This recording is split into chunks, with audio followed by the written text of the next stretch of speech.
Hi, welcome back to another Study With Me session. My name is Amy. I'm the head maths tutor at Pinnacle Coaching College. So what I've got for you today is a revision session on inverse trig functions and also inverse functions generally as well. So I'm kind of covering both. So if you do extension 1 maths in New South Wales, and you're about to head into the prelim exam period, this may be useful for you. Let's get straight into it.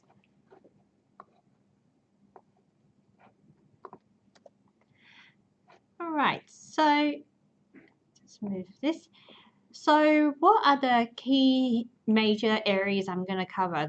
To be honest, I don't think this area is crazily hard, and there is some level of predictability in terms of the types of questions actually get asked. So broadly speaking, I'll divide the questions into these three categories. So first, what is an inverse function, right? What are the key characteristics of an inverse function? So I'll do that through an example with you. So an exam question, and we'll see some of that, some of those characteristics coming through.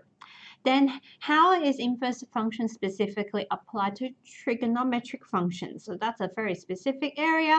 So we'll look at the curve sketching involving inverse trig functions, as well as some calculations involving inverse trig ratios. All right, so let's have a look at the first point.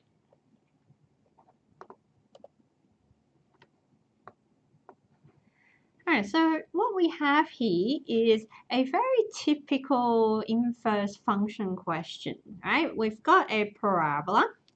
So you can see we've got a parabola here. It's been sketched already. And we want to explain why it doesn't have an inverse function, and then we want to study a few things around inverse function itself. Okay, so before we dive in, right? So the first question really addresses when does a function have an inverse function? So going just to isolate this, okay, so we're just going to focus on the first part. It's always around the horizontal line test. So if you draw a horizontal line like this, right, and it cuts it like this line here, cuts it more than 1 point. When you create the inverse function, it's not going to be a function, because what an inverse function is, graphically speaking, is if you take this parabola and reflect it across y equals x. I'll just do the reflection just to show you, right?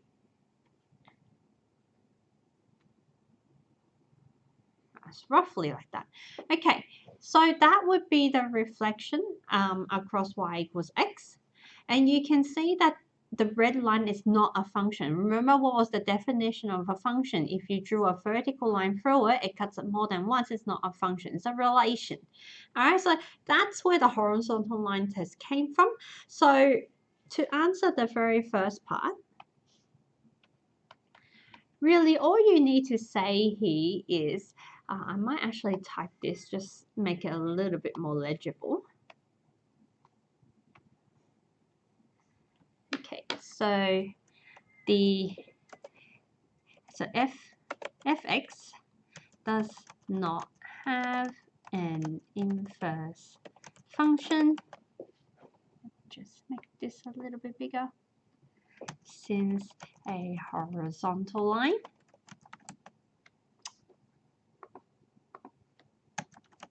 passes through the graph more than once. Okay, so that's basically, in short, the horizontal line test. So you might see in exams, they will just say, oh, fail the horizontal line test or something like that. I mean, if your teacher accepts that kind of response, I think that's fine. To be honest, that's essentially what it is. Or sometimes they require a description of what the horizontal line test is, which is what I've got here. Or sometimes you'll see fancy word like monotonic increasing and monotonic decreasing. That's just a fancy word of saying that, okay, if something's monotonic increasing, it will just go up and up and up. Okay, so I'll draw that. So monotonic increasing will be something like that, right? It just goes up and up and up. There's no turning point. That's what monotonic increasing is. Or decreasing will just be the other way, down and down and down. Okay, so you can refer to those terminology if you want. You don't need to get fancy, or you just describe the horizontal line just like I've done here. All right, so that's the first part. Now, before we, I think, dive into it further, the first feature you kind of saw here is sort of the graphical relationship, right? So I'm just going to create a page to summarize these characteristics, okay? So firstly, the first feature we saw today is a function only has an inverse function if it passes the horizontal line test. So I'll just type that.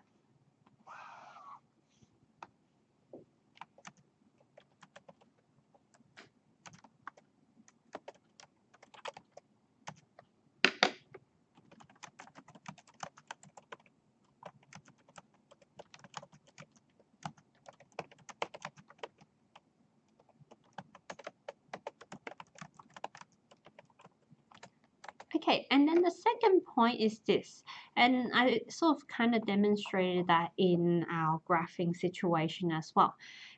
To get the graph of the inverse function, you need to reflect it across y equals x.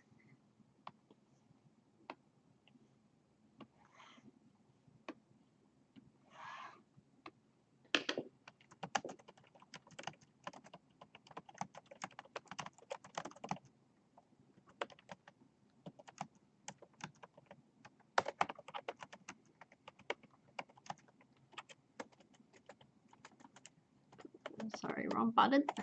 Okay, so we'll see that in action in that next part there. So let's have a look.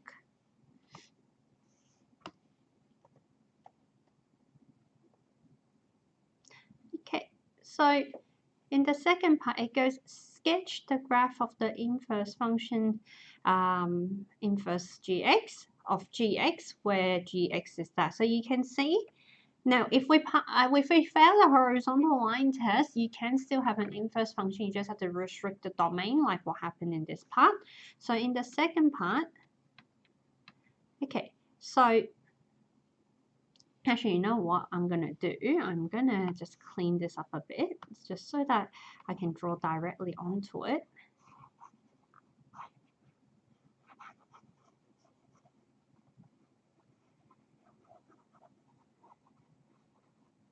Okay. Now, so I just want to highlight to you that we are only considering gx where it's basically the parabola for x is less than or equal to 2. So that's basically this half of the parabola. Okay, so first of all, you need to, I'm going to roughly scale this. So that's about 1, 2. That's 2, 1. So I can get a somewhat accurate-ish line. Okay, that represents y equals x. All right, so then you take that. Now, the second thing is also the effect of reflecting across y equals x has the sort of, what happens is the x and y coordinates swaps. So for example, this point 2, 1, you swap the x and y coordinates and it becomes 1, 2. Right, so it's about there, roughly.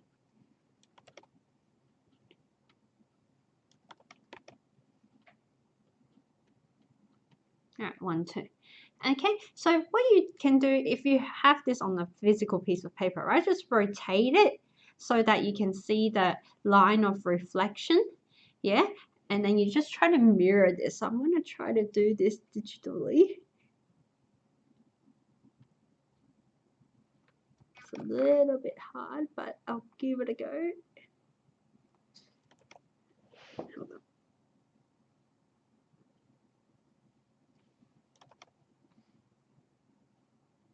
Just how closely they mirror each other makes it really hard to.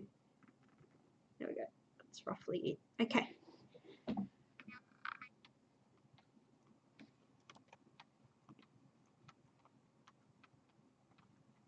Yeah, so that yellow one is y equals gx.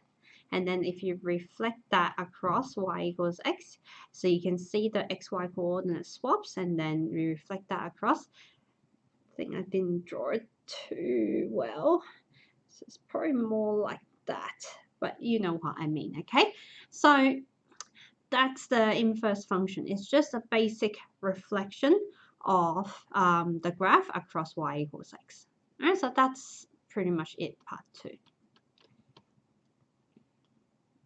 Okay, so just going back to the features. So the third feature is basically that x and y coordinates swaps. Okay, so we'll see that when we get the equation of the inverse function as well. And kind of as a part of this feature, you also get a domain and range swap.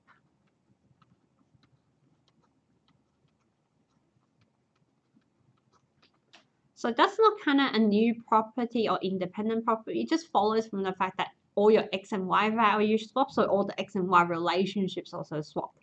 All right, so coming back to this one, so we're going to state the domain.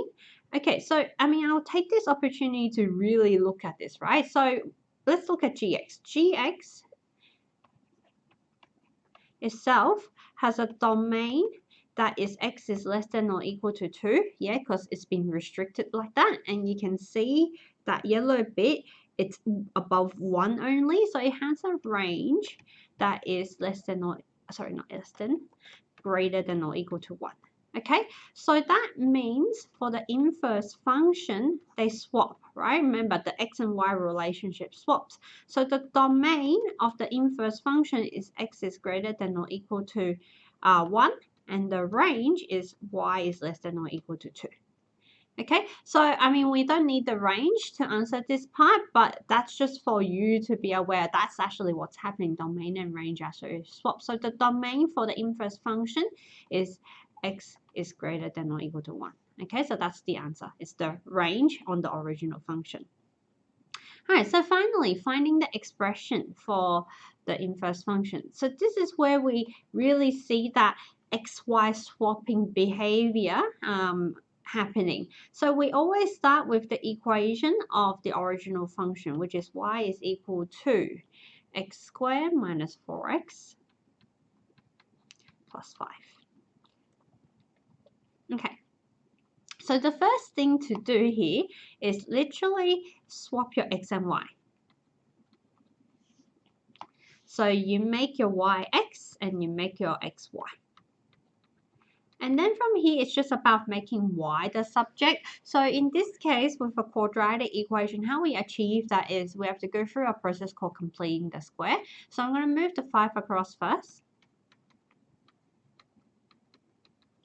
And then I'm going to try to complete the square. So I'm going to add half of 4, which is 2, squared to both sides. So that becomes x minus 1. That's y minus 2 all squared. So I'm just going to swap sides. And then square root, which becomes plus minus. So y is equal to 2 plus minus. Now, it is not going to be the entire function, right? Because we only took half of the parabola, right? So when you reflect it, it should also reflect only half. So you just have to restrict it accordingly, and you can tell from the range, yeah, that we should be quoting something that is less than or equal to 2. So you don't want to go, you don't want to quote 2 plus square root, you want to quote 2 minus square root, yeah, because it's less than or equal to 2. Or my general rule of thumb is this: you usually only do that for parabola like 80% of the time, right? So the trick with parabola is this: the right half is always the positive root and the left half is always the negative root. So if you have trouble figuring out which half is which, just use that little tip. All right, so I will then say, okay, since y is less than or equal to 2, therefore the inverse function is 2 minus square root x minus 1. And that's basically it. That's how you find the algebra expression for the inverse function. All right, so in this question, you basically saw all the essential properties associated with an inverse function. So just going back to summarize, right? A function will only have an inverse function if it passes a horizontal line test. Second thing, the graphical relationship is just a reflection across y equals x. And the algebra relationship is that x and y values swap. So that also leads to domain and range swap. Now, I haven't mentioned this earlier because I kind of forgot about it, and this question didn't really ask for it either. But you see how I really try to get them to intersect along y equals x? So sometimes this little trick is very, very handy. So just remember that as well. So the fourth property is that fx and the inverse function should always intersect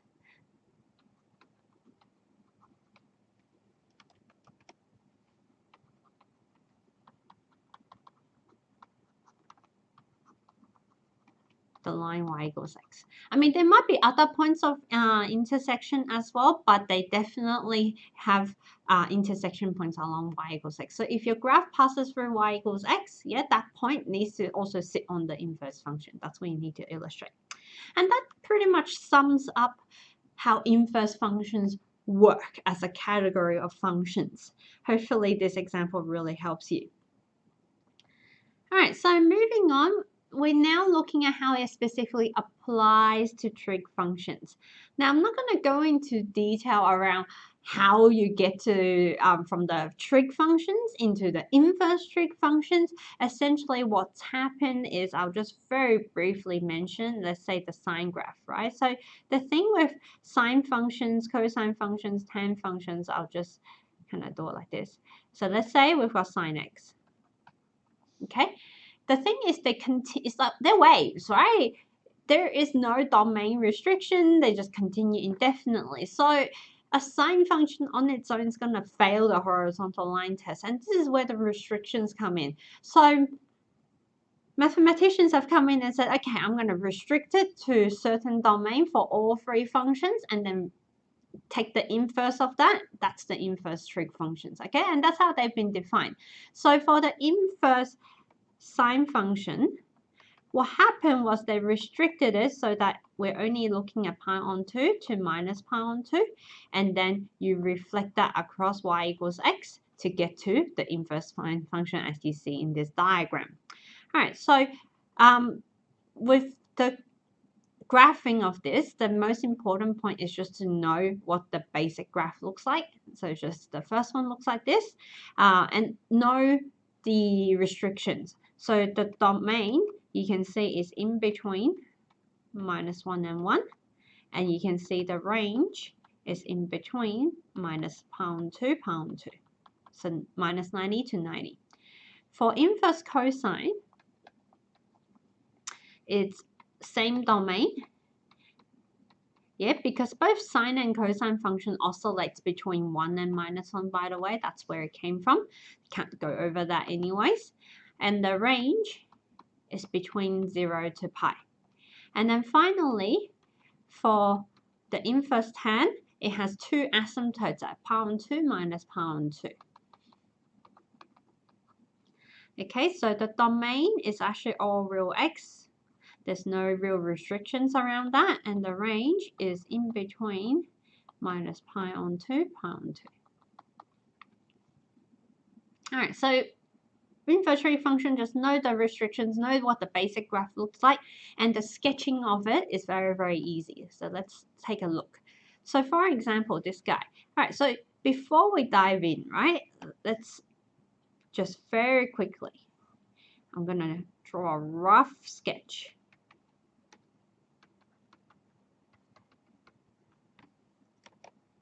All right, so that's a rough sketch of the basic inverse cos function. Okay, so how do we transform this into this? Very simple. First, you look at the domain. So whatever's inside the inverse cos function has to be in between 1 or minus 1. Okay, so I'm going to divide everything by 2. So minus a half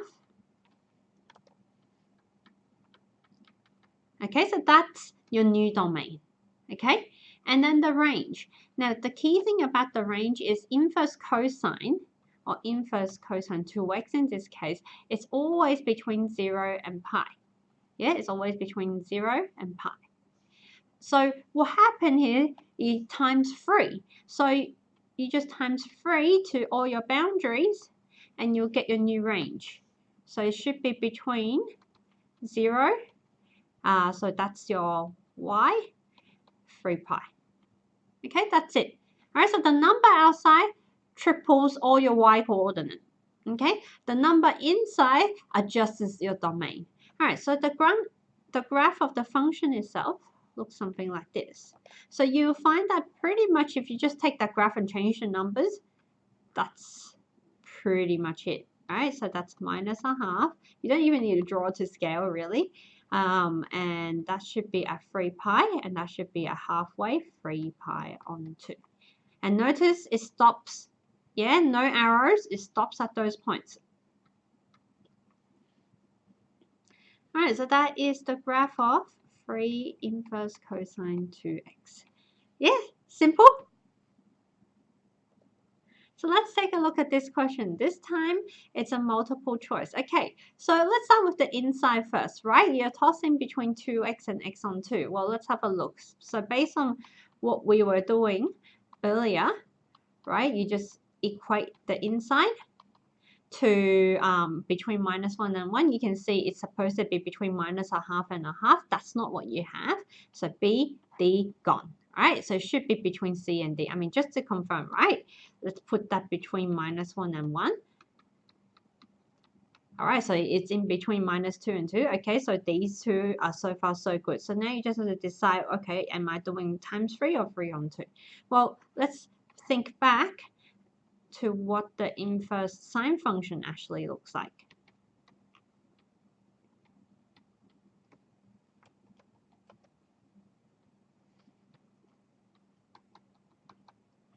All right, so that's what the inverse sine function looks like. And if you times 3 to it, so times 3 times 3, you will get this guy and this guy. Okay, so the answer is C.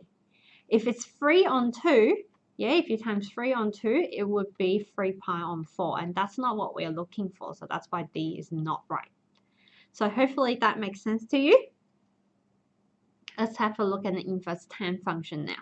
All right, so firstly, inverse tan function. So very, very quickly, rough sketch.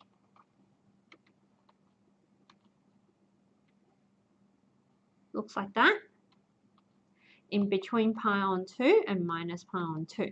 So in the first part where we look at the range, right? So inverse tan itself is in between minus pi on 2 to pi on 2. So if you want to times 3, that's pretty much your new range, okay? So the range is between minus 3 pi on 2 to 3 pi on 2. That's it. All right, so in terms of the sketch, it's pretty much just that, and you just have to change the values attached to the asymptotes.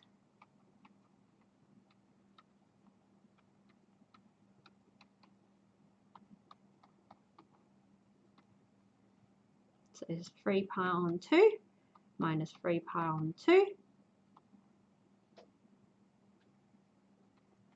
That was pretty good. All right, so that's basically it. So hopefully the graphing of inverse trig functions are very easy for you. So just to summarize, right? It's just about looking at the basic three functions.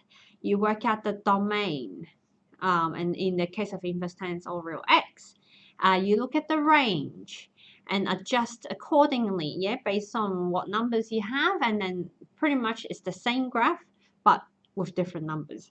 That's essentially it. And all the transformation like moving left, right, up, down techniques also apply to inverse trig functions, so you can add that layer of knowledge as well when it comes to the more complicated graphs.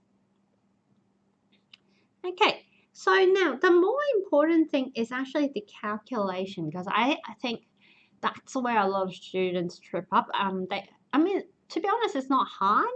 At the same time, though, a lot of students make a ton of mistakes in this area. So I think that's where we're going to spend the rest of this video on. Now, a couple of things, right? So just going back a little bit. Because of the domain restrictions, when you do inverse trig calculations, I just want you to actually see the effect. Actually, let's do that as an example. So I might add another page from here. Okay, let's have a look at inverse sine a half, inverse sine minus a half, inverse cos a half, inverse cos minus a half, and for tan, we're going to do 1. 1 inverse tan minus 1. Now, all I want to do at this stage is let's just use our calculator. Now, that's the thing with inverse trig calculations. Your calculators are defaulting to the right answer naturally, so just use your calculator. So inverse sine a half. So inverse sine a half, you can see, just keep it on degree mode, just easier for you to understand. So 30 degrees, okay, which is pi on 6, by the way. So I'm just going to keep going and go ahead, right? So you put that into the calculator, it should be minus 30. This one should be 60 minus, sorry, pi on 3. This one minus, not minus, 120. I'm pretty sure that is the case. Let's check. Yeah, 120. 2 pi on 3. Inverse tan 1 should be 45. Pi on 4 minus 45 minus pi on 4. Okay, so the key point I wanted to comment on is you notice that for inverse sine function, if you're doing positive, you are defaulting to an acute first quadrant angle. If you're doing negative, you're naturally defaulting to the fourth quadrant. Okay, do you see that? It's going 30 degrees if it's positive a half, negative a half is actually negative 30, not the third quadrant angle. Now, the reason being is the restrictions, because we're restricting it so it's between minus 90 to 90. So that's why the answers naturally default to minus 90 to 90, right? That's what it's quoting. Whereas for inverse cosine, notice that for the same numbers, positive is defaulting to first quadrant, negative is defaulting to second quadrant, which is negative for sine. I mean, not sine, cosine. Okay, so it's going from 0 to pi, or 180. And if you look at the graph, right, that's between 0 to pi. So you can see it's coming from the restrictions that were defined. And for inverse cosine, it's again doing first and fourth quadrant because it's going from minus pi on 2 to pi on 2. Right? Minus pi on 2 to pi on 2. So that's pretty much why the numbers are the way they are. And I always say to students, look, use your calculator to check it. If you're going to do it in your head, that's fine. That's really good. But chuck it into the calculator anyways, because your calculator is going to default to the right quadrant naturally. So for this one, I've kind of done that in the example already. But if you throw that into the calculator, that's going to be 120, which is 2 pi on 3. Okay, so it defaults naturally to a second quadrant angle.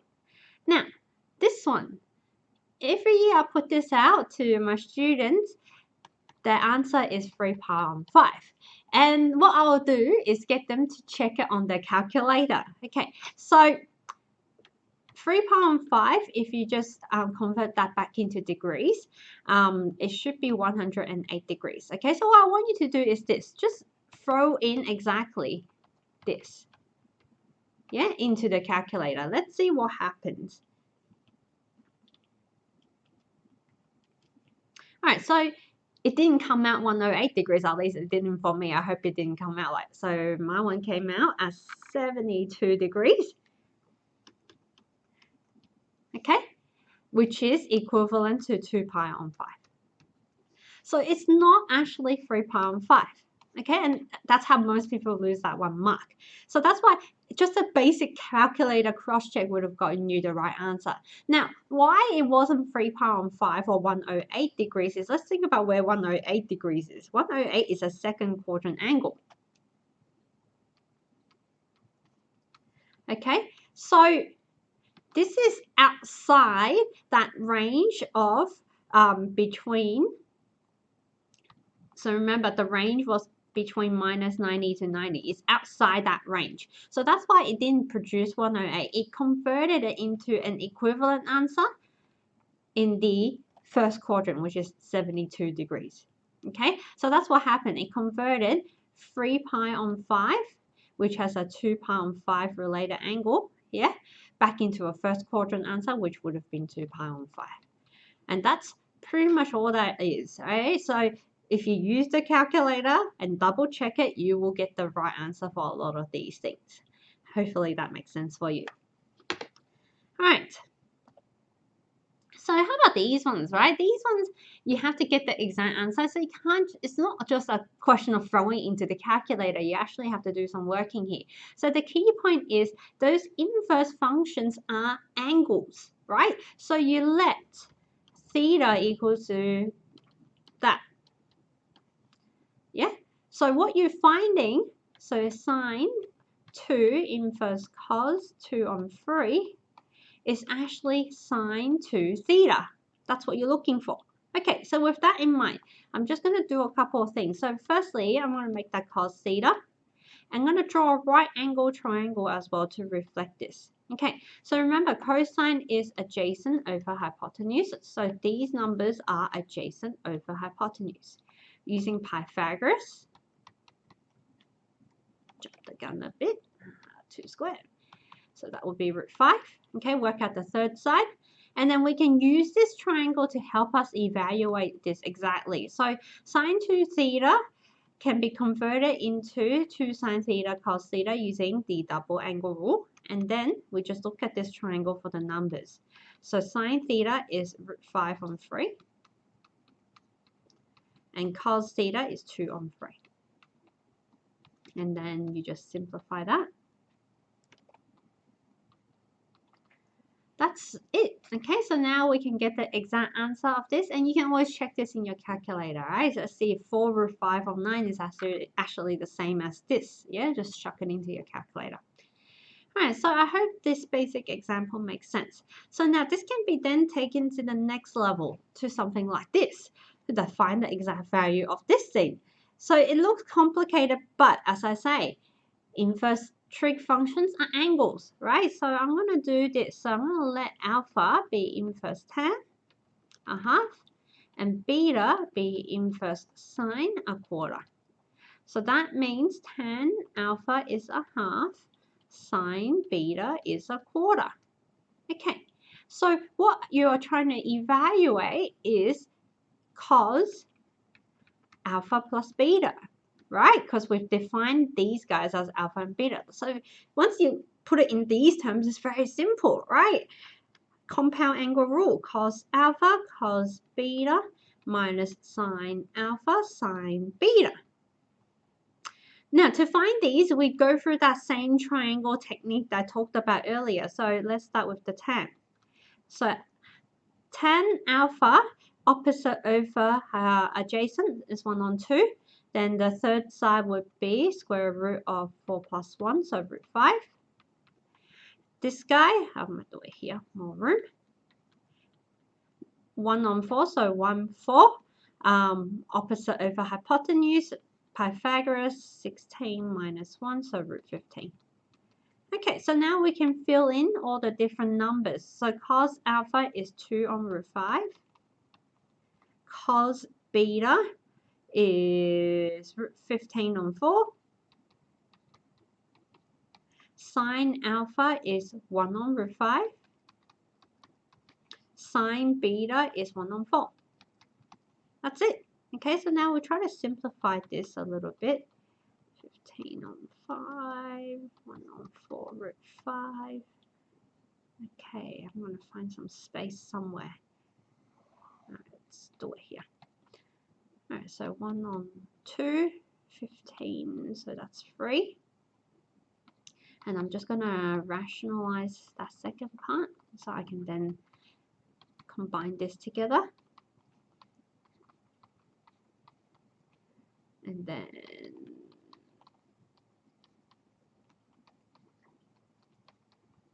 alright, so combine that together.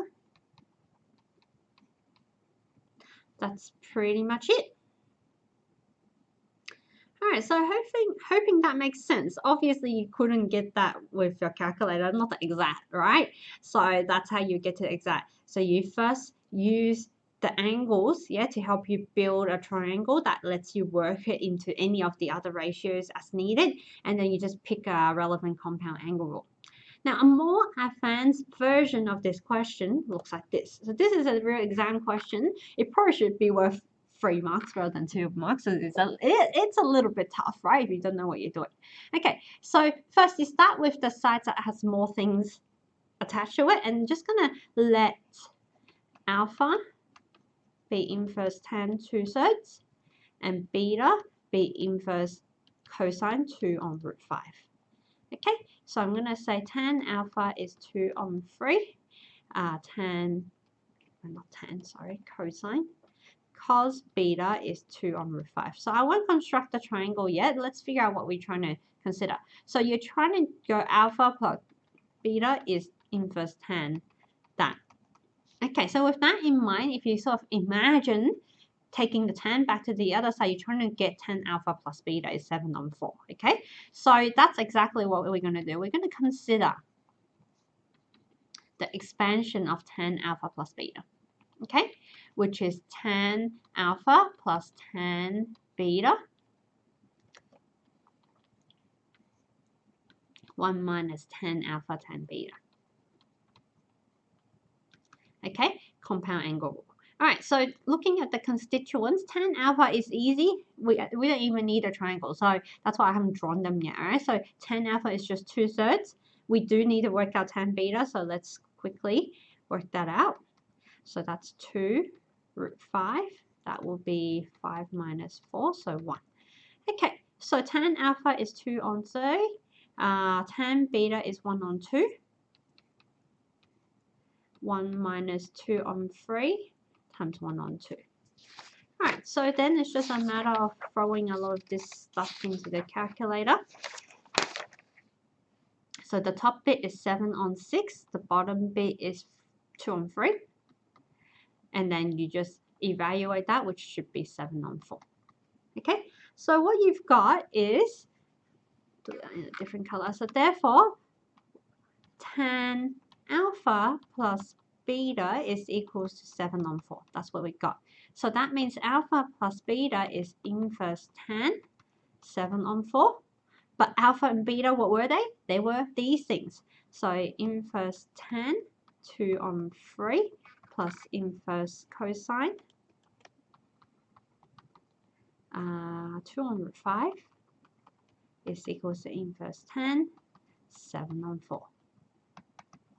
And that's basically it, nice and simple. So if you know what you're looking for in these questions, it's actually incredibly simple. You just have to define the angle, pick up the right compound angle rule, which is on your reference sheet, by the way, if you didn't know that.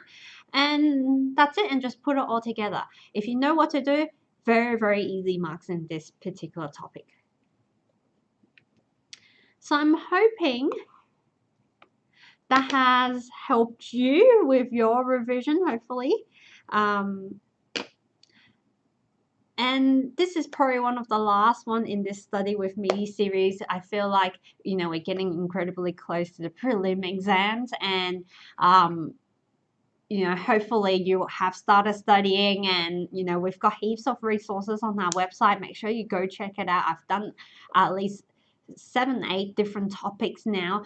A lot of them are really common topics that firstly gets examined, secondly where I see students make a ton of mistakes, right? In all of these videos, I've shown you how to do very typical exam questions and the very typical traps that come up in these exam questions. So hopefully you're observing, taking notes, making a mental note where these traps are, so when it does come up in your exam, you won't get trapped and you will score that 100%. All right, so in any case, if there are any last minute requests, please feel free to leave a comment down below. I'll try my best to push it through for you, given, you know, I know it's cutting really close for prelim exam and some of you already started. But if you're finding this incredibly helpful, please give us a thumbs up, yeah? So I know to keep pushing out these sort of content to help you, hopefully to keep doing that probably around assessment times leading up to the HSC, because I know, you know, this new syllabus, there's a lot of interesting elements in it. And I think especially going into year 12, one topic I'm really looking to do is vectors, because vectors is something that confuses everybody, even when we used to do it in 4-unit under complex numbers, right? It's something that it's just so hard to conceptualize. So I'm hoping to sort of break that down for you, explain it to you, and hopefully it will make sense, you know, to help you with your studies.